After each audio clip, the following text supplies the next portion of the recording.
Hey, um, so an update. I think this will be a pretty substantial one because I've been waiting a couple days to do a number of different things. Um, a sister, dear sister of mine, suggested I go inward and quiet and reconnect with um, spirit more than I had been. Um, so I took that opportunity. Also, I have been pretty vigorous at um, pursuing a number of different avenues of healing and evaluation. Um, and I'm trying, and I want to be as complete and transparent with what I'm doing, uh, so that you can call me on my bullshit or, you know, uh, give me sanity checks on what I'm doing. But I think I'm being sensible. I'm talking about pretty much everything that I'm doing with a number of different people so that um, I'm not making anything that I'm not choosing or I'm not choosing anything that's going to be hurtful. I'm not choosing anything that's going to be um, divisive or compromising something else, and um, I'm being mindful of my resources. Unfortunately, I still have to be um, careful with that. And here's the thing: so if I go with the most obvious and uh, well marketed solution towards what I'm going through. Okay, status update. At this moment, I still have a mass. It is unidentified. Um, per last Friday, uh, it's larger than I thought. It's gone beyond my sinus. It's gone beyond a single sinus cavity in my head, and the otolaryngologist. He's a specialist surgeon for nasal uh, areas. He could not distinguish between the mass and what should be identifiable sinus walls. So that's concerning to me. I certainly wouldn't want the worst, I think, which would be that it's metastasized into my bone. That would suck. But if it's destroying structures in my sinus cavities, that's concerning as well. The fact that it's growing, uh, it has been growing, is concerning because it seems like in my original thinking, cancer was generally a one directional type of organism. It's just going to grow and grow and grow. And there's no way to shrink it other than chemo and radiation,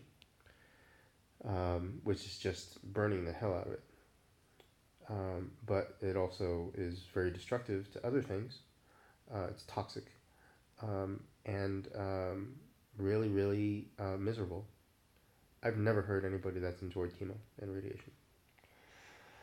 Um, so that's the status of the physical findings. And if I were to take the common, well publicized approach, which I still am walking down that path, it is by far the most expensive. I'm working on my insurance still. It's likely that I'll get it, but I'm uncomfortable about it because in order to get Medi Cal, I've got to be, I really can't be making a lot of money. It's like one of those paradoxes uh, in the U.S. economy that if I'm doing pretty well, then if I'm doing if I if I'm doing pretty well, I need to be doing at least well enough to afford ongoing insurance, which is a pretty costly expense. And most of my life, I haven't needed it. Um, but now that I need it, and it's hard to get, in order to get basic coverage, I've got to make very little money in a year. And thankfully, my income has been fluctuating wildly for better or worse, and so the most recent couple of months I can use as as a baseline for getting Medi-Cal. I hate that aspect of our economy, but here I am, and I'm powerless over it right now. Okay, enough commentary on that. Continuing, if I proceed with the American sophisticated technological approach, right now I am scheduled for 4 imaging tests for a total of $15,000, and I'm so grateful for the GoFundMe. It's raised like $3,000 last I saw. Um, but the majority, until I get the insurance, which I get, sensible thing to do. I'm not fighting that. I'm trying to do it as best I can. Until I get that though, $15,000, and my mom would be, she's ready and willing to just bankroll the whole thing. But that's out of pocket, and if it weren't for my mom, there's no way in hell that I'd be able to afford that on my own without going further in debt, along with my student loans and credit cards. Credit card, I've got one. So that's the big thing. But for $15,000, I'm getting a boatload of really great information, as far as I can tell.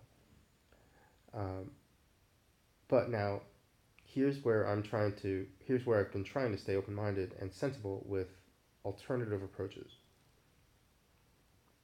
If I do the imaging testing, what I'm going to be doing is getting detailed information on the tumor itself. But what I've come to understand is that the tumor itself is a symptom of something else that's been going on in my body. And since Friday, I've really been reflecting on. I have been reflecting, but I had help from 2 different healers that I saw, that both recalled me going in to see them over the past couple years for sinusitis issues. If anything took me down during a year's time, it would be some sinusitis, where I'd have some congestion or some heavy lung congestion that I just couldn't clear, and then we'd go for weeks. And otherwise, I was a healthy guy, but this thing was just lingering, and it would just take weeks for me to rest enough and supplement enough and clear it up.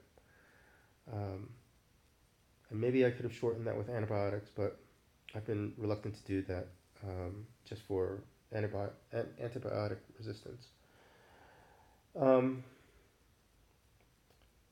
So it's making me wonder if I've had this mass in my head for several years now, but it's just been so much smaller that I've never acknowledged it. And only because of the coincidence of having such a severe sinusitis this year was I prompted to do further testing. So if I take this mass as a symptom of something else, then there's a root cause underneath that I can explore. Again, if I go with the technological approach, I'm getting a lot of information on the symptom. And maybe further down the line, that's going to lead to a deeper root cause. But in the interim, with the benefit of time that I've had between these tests that I've had to schedule, I've started on alternative therapies. And I have not yet chosen an alternative therapy that said, this will simply cure cancer. I mean, some of it is promoted a little like that, but the root of everything that I've been evaluating has been, how can I bolster my entire system to improve its overall health? So it's not just more vitamins and supplements. There's a reason for doing the different things. And so one of them is the very first one was trying to alkalize my body, which I've talked about. Because as I understand it, um, alkalizing my body is going to do a couple different things. One is it's going to make it primarily more. It's going to make my body more capable of passing any unwanted stuff in my body, like this cancer or this mass. Um, that is a, a, a an improvement of my lymphatic system, which of everyone's lymphatic system. Okay, so besides our circulation, which we've got our heart beating for, pumping for, to push blood, everything through, I've got my lymphatic system, which is passive. It only circulates when we go through movement. So if we're not doing exercise, if we're not getting bodily movement every day, our lymphatic system is stagnating and it doesn't have the necessary mechanical process to move waste out of our systems. Alkalizing helps that because acidifying will be another factor to stagnating. I've also been eating low glycemic index diet, and I'm still learning more about this, but whatever foods we normally eat are being metabolized into glucose. We can take all these different oses like sucrose, fructose, um, um, what's the dairy one? Lactose.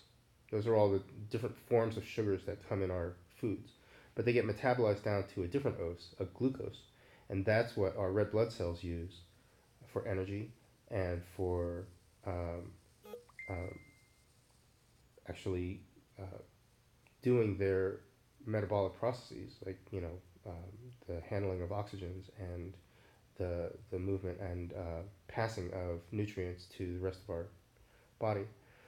So cancer cells thrive on sugars, which is very much the same as candida and other um, cultures that live in our body that are toxic in one form or another. Candida uh, is like a gut bacteria. It's like a probiotic, but it's not beneficial. So it's a biotic in our intestine. But as it consumes the nourishment from our food, it does it before we get the benefit of the nourishment. So it's stealing the nourishment before we get it, and then it's expelling toxins because it's a living organism. So those toxins are what hurt us in a lot of ways and give us a wide variety of wonky side effects. Um, Food allergies, skin allergies, um, lethargy, all different kinds of things. Candida is just one of many organisms that work that way in our bodies. And unless we manage those types of cultures, we're going to be victim to them. And they thrive on processed foods. They thrive on high sugar content diets, and breads, uh, wheats. If we're eating a high dose of those, then we're likely going to have a high level of organisms like that in our system. And until we bring them down to where they're manageable and tolerable in our system, we're going to be hurting. So back to the mass, or if it's cancer, I want to starve it of glucose. I'm not exactly sure how it is directly being fed glucose, but one thing that I'm learning is that there is a different form of energy that we can metabolize when our body goes into ketosis, and that's where, because of our diet or some other daily physical practice, we're not consuming enough sucrose we're not consuming enough foods that will metabolize into the simple sugar of glucose, that we would then want to, our body would start using its bodily fat stores and use them for energy, which caveman times would happen yearly. We'd go through a cycle of abundance of food, and then in the wintertime, when we're quite cave dwelling and hunkering down, we'd be um, thriving more on our ketones. Um, as I understand it, still looking into this, the structure of ketones, or whatever that sugar that gets created through that structure is different than glucose. It still gives us energy. It still um, fuels our metabolism, but cancer cells don't like it, and they'll starve and then shrink, which is a good thing. So I've been exploring that. I'm trying to use. I'm trying to uh, uh, engage my body into more ketosis, and that's why I'm eating a low glycemic index diet. And so I've been losing weight in my face. Not so much elsewhere yet because I don't think I've been so stringent on that diet, but that's a low cost. Like, I'm buying better quality fruits and vegetables, so there's a higher cost to that, but I'm not paying for supplements. I'm not paying for tests. I'm not paying for doctor visits. This is all freely available information. So that's an alternative method that's low cost, that is supplemental to everything I'm doing. The ketosis approach, the alkalizing approach. Um, there is an alternative protocol for addressing uh, cancer directly, and I'm talking about that with a Mexican doctor. And so far, all I've done is take blood tests, and I can detail the list of tests that I'm taking. He he assures me that with those blood tests, we can get a good number of data markers for measuring the progress or presence and progress of cancer. So I'm doing that, and so far I haven't paid any money. I've gone down to Tijuana on my way down here, where I'll tell you lastly the last word. Um, they took my blood. I asked to pay for them, and they're like, "Oh, we'll deal with it later. It's okay." Uh, my cynical American self, I hate it. But the first thing that comes up is I'm like bullshit detecting for scam. Am I being scammed? Am I being scammed? It's like so much fear and doubt. And here these people, like other, but these people are being so incredibly generous and caring and proactive towards helping me with my health and caring about the money less. And I'm just, it moves me.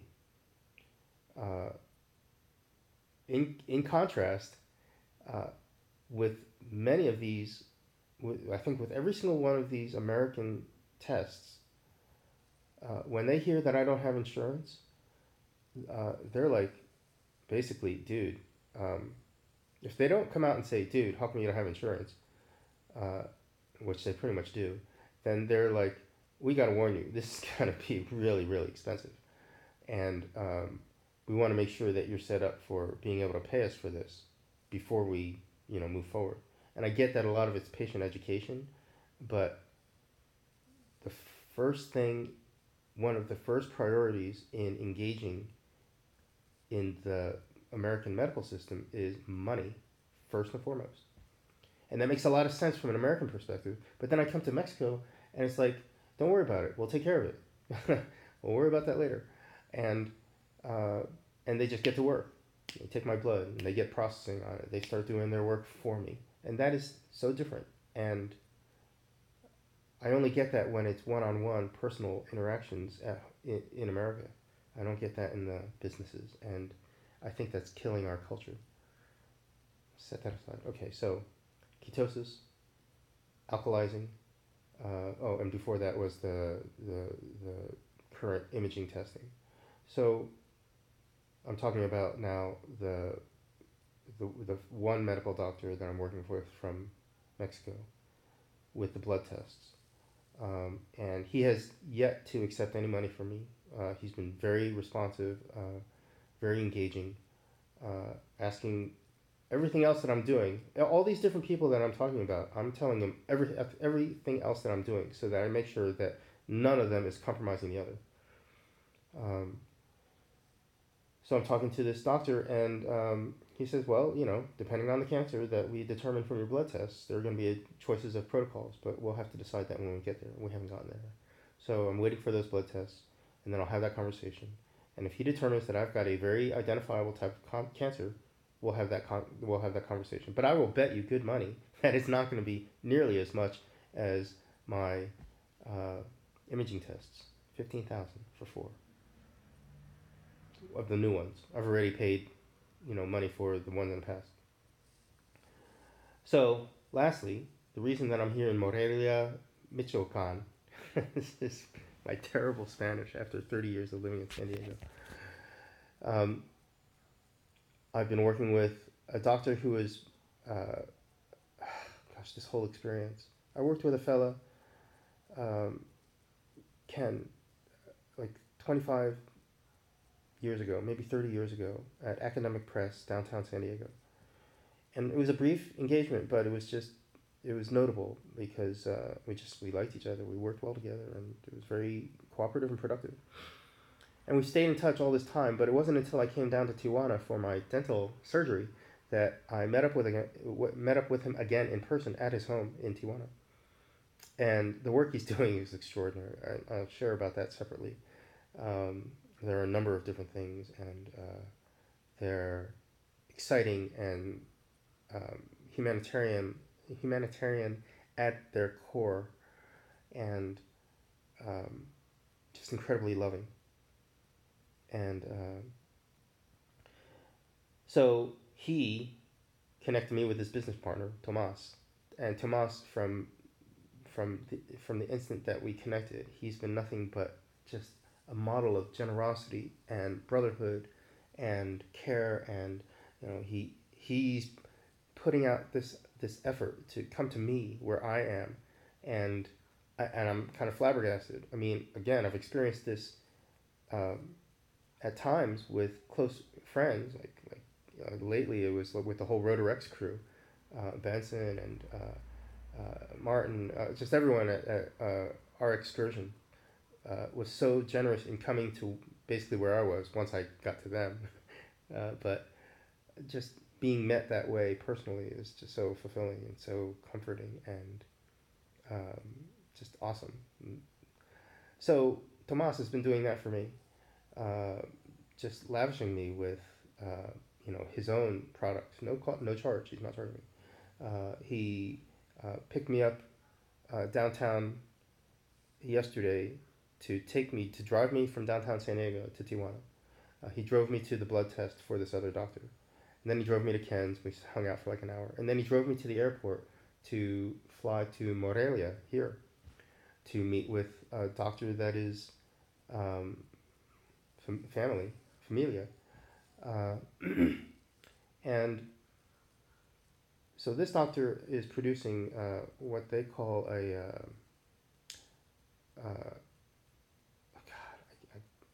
it's affecting my immune system as a whole. After 30 years of battle and hard work here in Mexico, his protocol and technique is now recognized as a medicine. It used to only be recognizable or acknowledged as a supplement or an herb because it's based in large part on medicinal mushrooms. But he now has enough data, and he's had enough proven testimonials and medical cases that it's now considered a medicine. So I came down here. His daughter and son picked me up from the airport. They bought me food. They took me down to the clinic in downtown Morelia. Did the intake. I spoke with the doctor for as long as I needed. I got all of my questions answered, And then he did the procedure by extracting my blood. Um, it is. I'll go into that separately. Maybe I'll go into it now. This is getting long, but he centrifuge spin blood, separates the red blood cells from the white, and I'm sorry, from the serum. I think that's the serum on the bottom. In between are the white blood cells that have been active in my system. I used to think that they were talking about doing stem cell stuff, but I was wrong. I was misinformed. They're taking the antibodies, the white blood cells, that have been informed by my body's systems as to what they need to be addressing. And it's kind of cumulative over time, over the years, as I've developed different ailments or different um, traumas or whatever.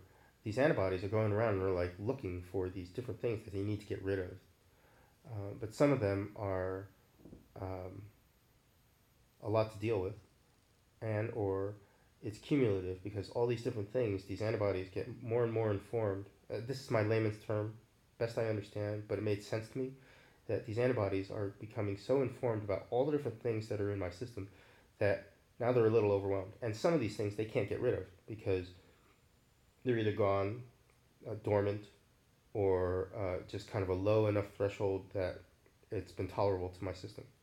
Or there's something that they just can't address, like heavy metals in my fillings. That was the common practice, as far as I knew, back in the 70s and 80s, to get cavities filled with heavy metals. But heavy metals are totally not human. They should not be in our system. And even though they might be dormant, they are not without effect. Especially over time. I mean, how much... it's kind of like the Wi-Fi radiation from our cell phones. You know, we have not yet had enough opportunity to do long-term studies of the effects of low doses over time, you know, in our systems. They seem tolerable, but that doesn't mean they're without effect. So, and I've heard of more and more stories where when people removed and replaced their heavy metal amalgams, their neurological issues went away, or other forms of illness went away. So,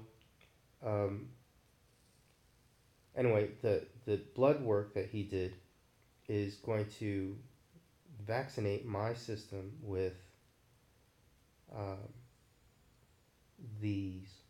It uses the vaccine method, which is I'm introducing something that I want my body to become informed about.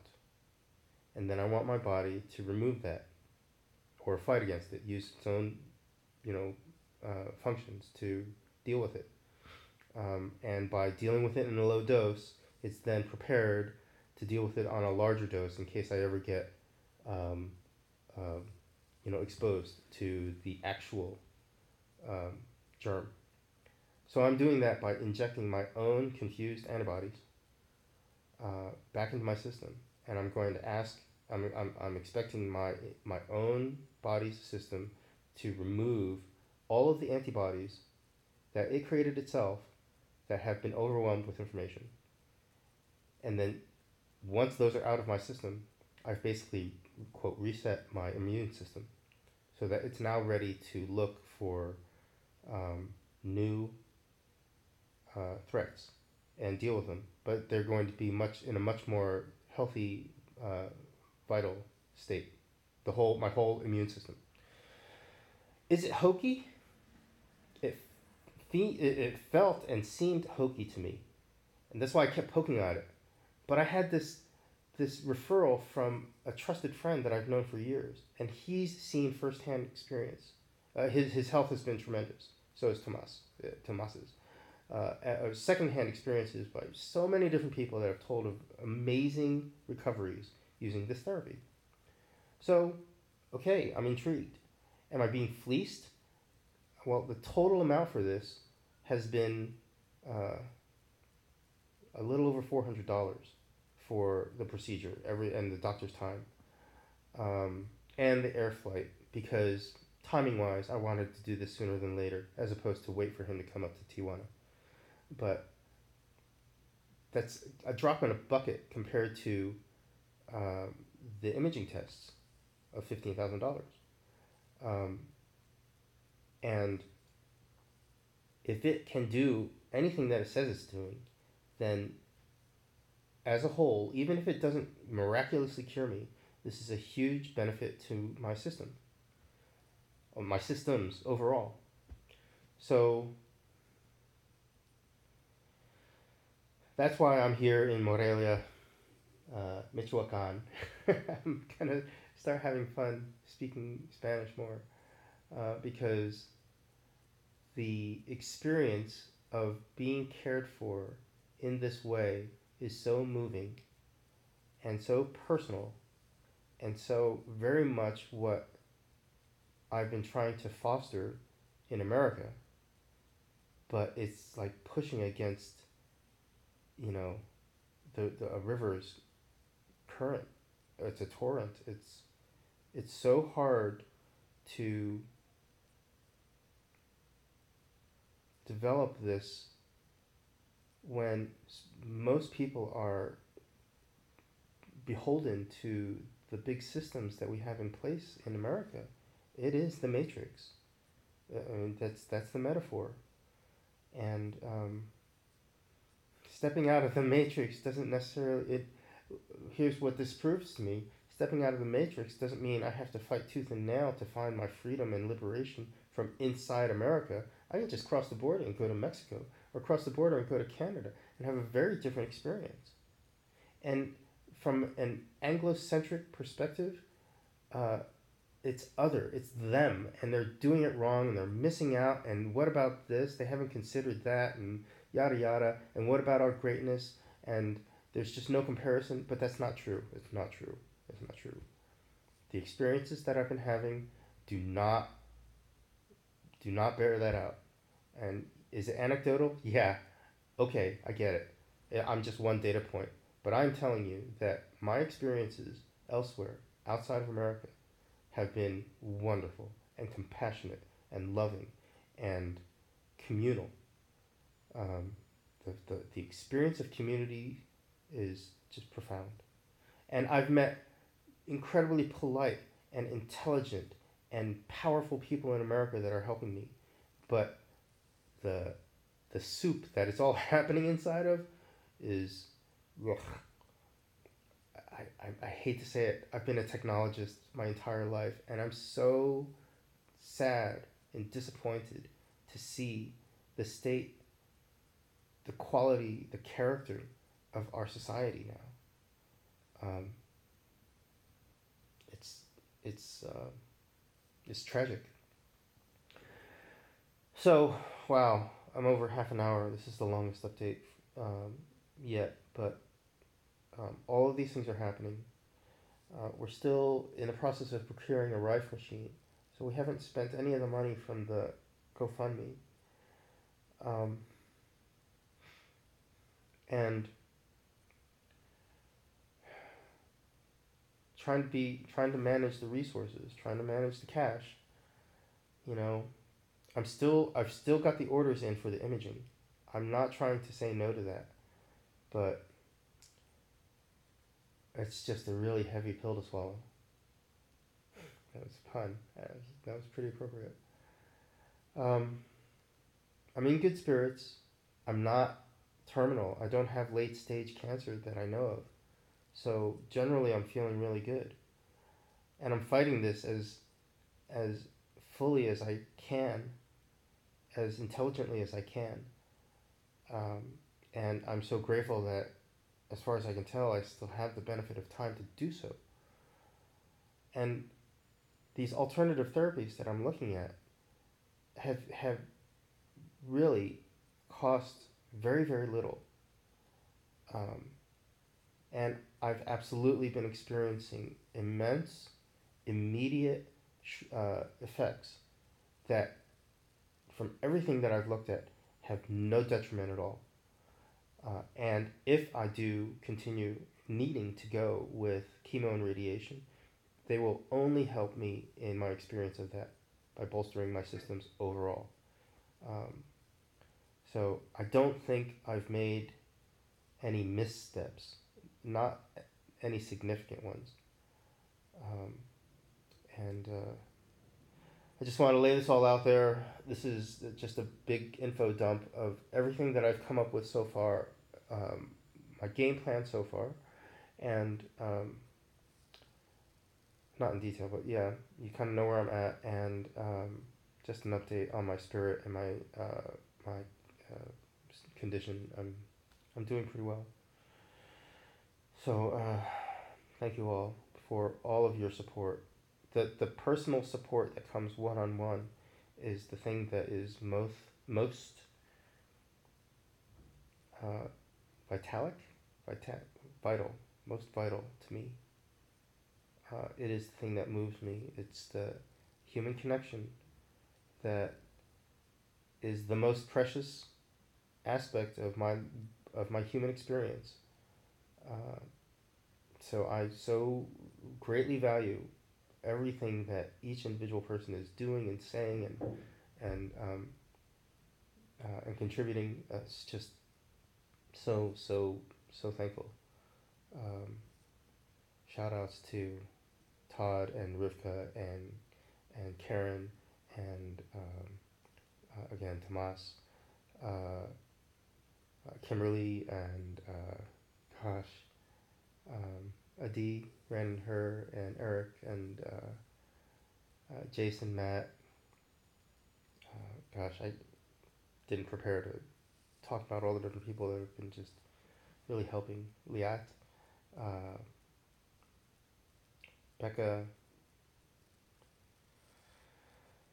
so many. I I'm sorry if I didn't name your, just didn't call you out, but I felt you, and I guess that's the benefit of being present in the moment. At the time that you moved me, I was there and I felt moved. Miki, um, uh, Gwen. Uh, but anyway, I'm signing off, and thank you all. I couldn't be here without you, without your help. Talk to you soon.